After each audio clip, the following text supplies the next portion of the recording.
하나님 말씀은 구약성경 여호수아 19장 32절에서 39절까지입니다.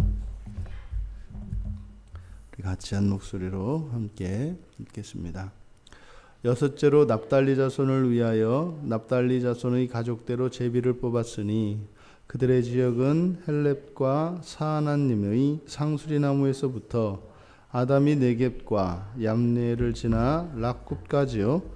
그 끝은 요단이며 서쪽으로 돌아 아스노타볼에 이르고 그곳에서부터 훗곳으로 나아가 남쪽은 스불론에 이르고 서쪽은 아셀에 이르며 해 뜨는 쪽은 요단에서 유다에 이르고 그 견고한 성읍들은 시딤과 세루와 함맛과 락갓과 긴네렛과 아다마와 라마와 하솔과 게데스와 에드레이와 엔하솔과 이론과 믹다렐과 호렘과 벳아낫과 벳세메스니 모두 19성읍과 그 마을들이라.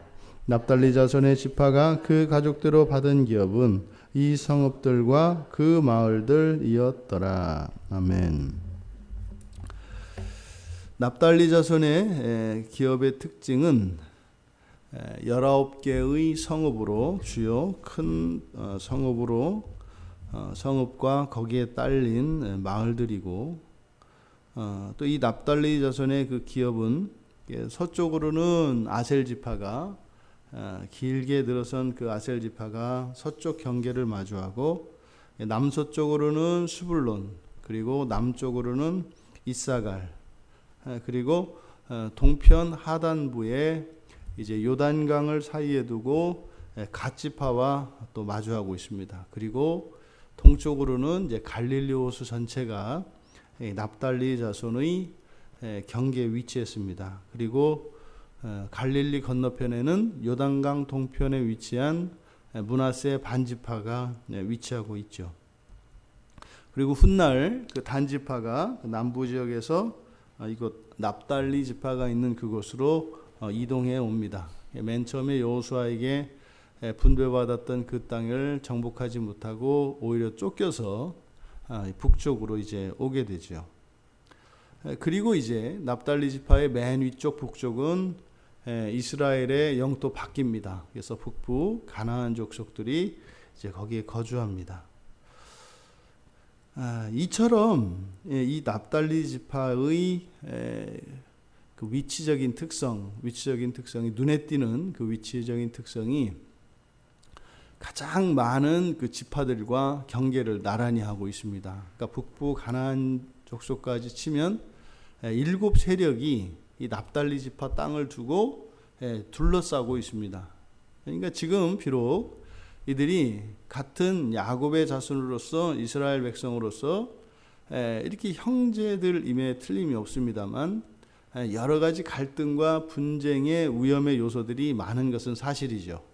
6, 7개의 다른 세력과 국경을 마주하고 있으니까 늘 분쟁이 일어날 수 있는 또 위험의 소지가 분명히 많습니다.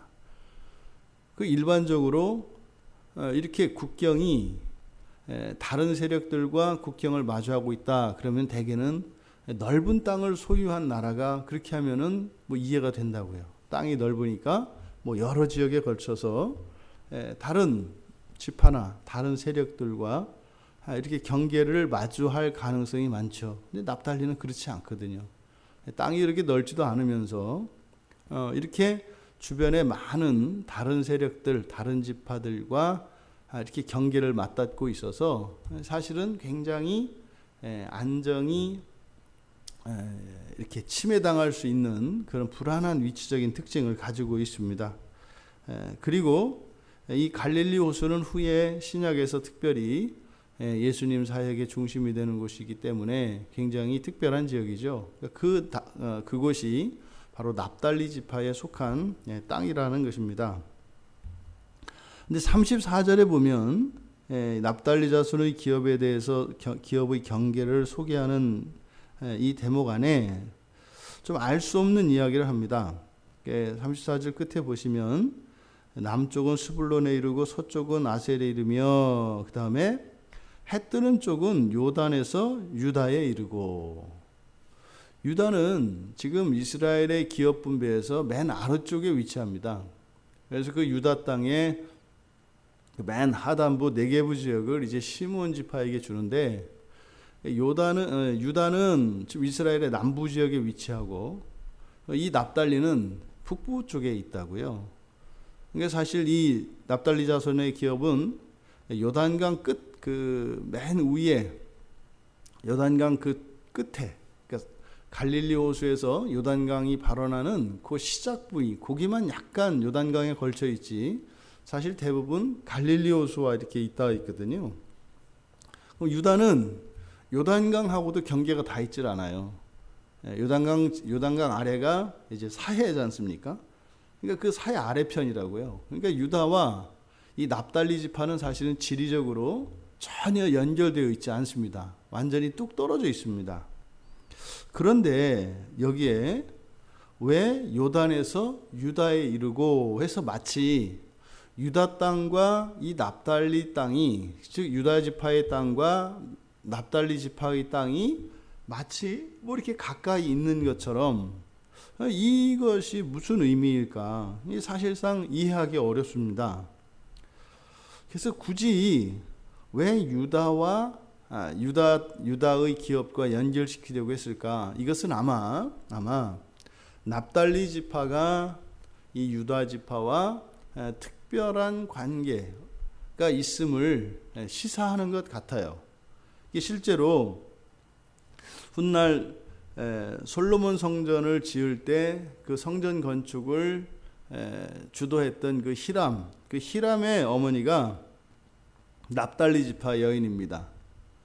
그리고 또 후에 이제 유다 지파에서 나오는 바로 메시아이신 예수 그리스도가 사역하셨던 곳이 바로 이 납달리 땅입니다.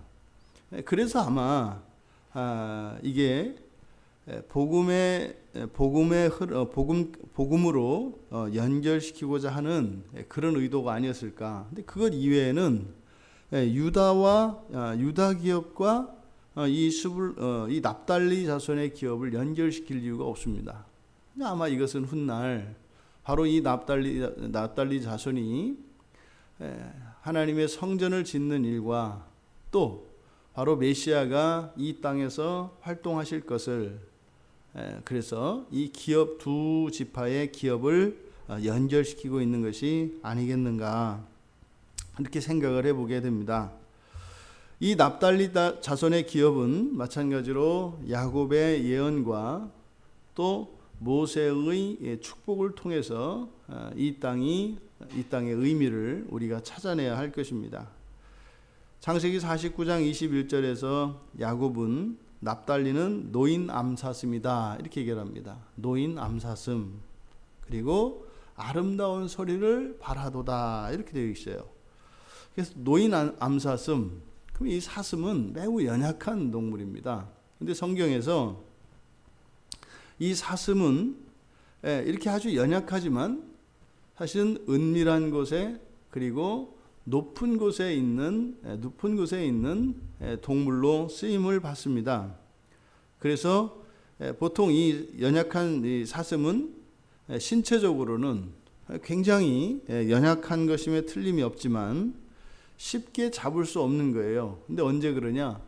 이런 계곡과 은밀한 곳이나 또 높은 곳에 위치하고 있기 때문에 잘 잡지를 못해요. 그래서 이스라엘 백성들이 이 사슴의 발을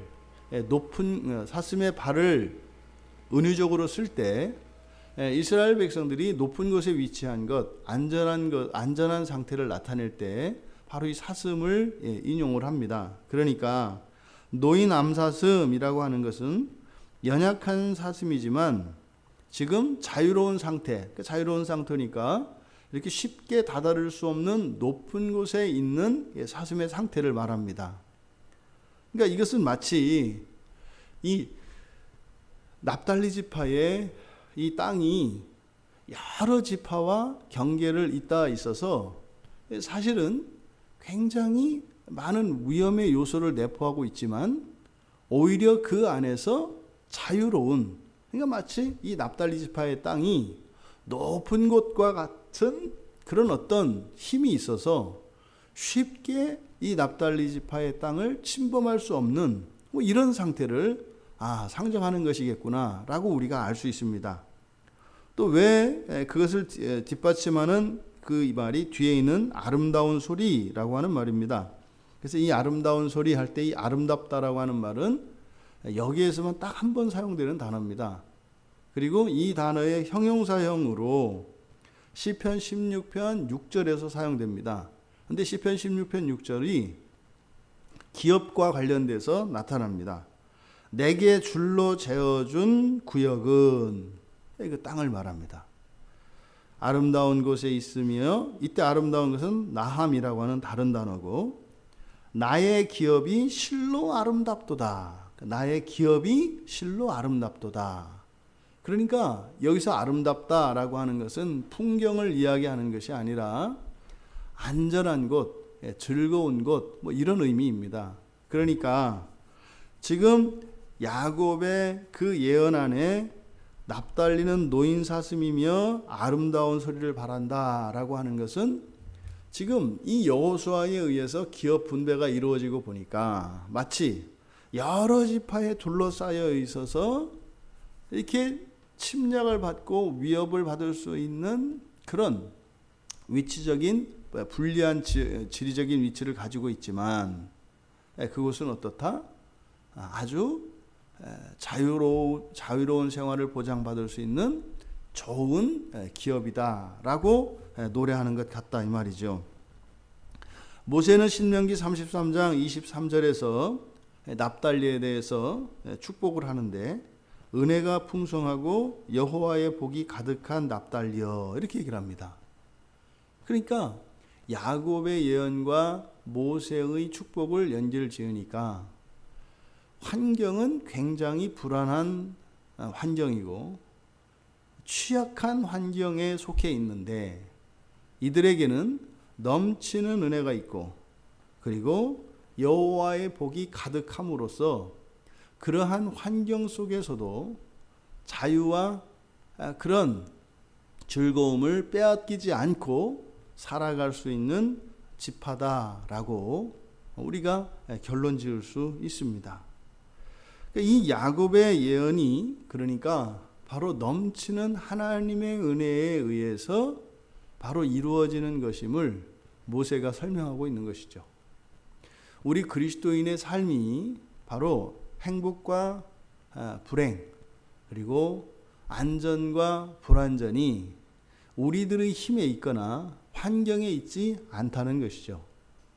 하나님의 은혜가 넘치면 풍성한 하나님의 은혜는 우리가 아무리 위험하고 취약한 곳에 위치한다 할지라도 하나님의 손이 우리를 덮으신다면 그 무엇도 우리를 넘어뜨릴 수가 없는 것이죠. 또 우리가 아무리 강한 힘을 가지고 있고 환경적으로 좋은 여건에 좋은 여건에 처해 있다 할지라도 하나님께서 막으시고 도우시는 그 손길을 거두시면 그 무엇도 우리의 안전을 보장할 수 없다고 하는 자명한 진리를 우리로 하여금 생각나게 합니다. 우리의 행복과 안전은 하나님께 달려 있습니다. 절대로 우리들의 힘과 또 우리들이 가진 어떤 능력, 재산과 신분 이런 것들이 결코 우리를 지켜주지 않습니다. 우리의 신체도 마찬가지입니다. 건강이 우리의 생명을 지켜주는 것은 아닙니다. 우리의 건강이 우리의 생명을 지키는 것이 아니라 하나님의 생명이 우리를 건강하게 하는 것이죠. 이 납달리 지파의 기업을 통해서 혹시라도 우리들의 지금 삶의 환경이 어렵고 이렇게 사방이 에워싸움을 당한 것 같을지라도 풍성한 하나님의 은혜가 있다면 마치 높은 곳에서 자유를 누리는 암사슴과 같이 또 즐겁고 기쁨과 행복을 유지할 수 있다라고 하는 이 납달리 지파를 통해서 주시는 이 교훈이 우리 모두의 것이 되기를 바랍니다. 풍성한 하나님의 은혜로 또한 하나님께서 주시는 복으로 이렇게 하나님의 절대적인 은혜 안에서 그 어느 누구에게도 여러분 마음속에 그 평화를 빼앗기지 않으며 여러분 마음속에 임한 그 하나님 나라의 기쁨이 언제나 늘 함께 하시기를 주님의 이름으로 축원합니다. 살아계신 하나님, 납달리 자손의 기업 분배를 저희들이 살펴보며 이들이 그 위험 속에서 여러 가지 방해가 많은 지리적인 환경 속에서도 그 어떤 기업들보다 더욱 복되고 안전한 곳에 거할 수 있다라고 하는 이 사실을 통해 저희들이 이 세상을 살아가며 행복과 안전을 위하여 저희들이 추구해야 하는 것이 하나님의 은혜인 것을 다시 한번 깨닫게 되었습니다. 하나님의 은혜를 의지하지 아니하고 이 세상에 그 어떤 힘과 자원을 의지하며 살아가는 그 어리석음에서 돌이켜 완전하시고 풍성하신 그 하나님의 은혜 안에 거하게 하여 주시옵소서. 감사하며 예수님의 이름으로 기도하옵나이다. 아멘.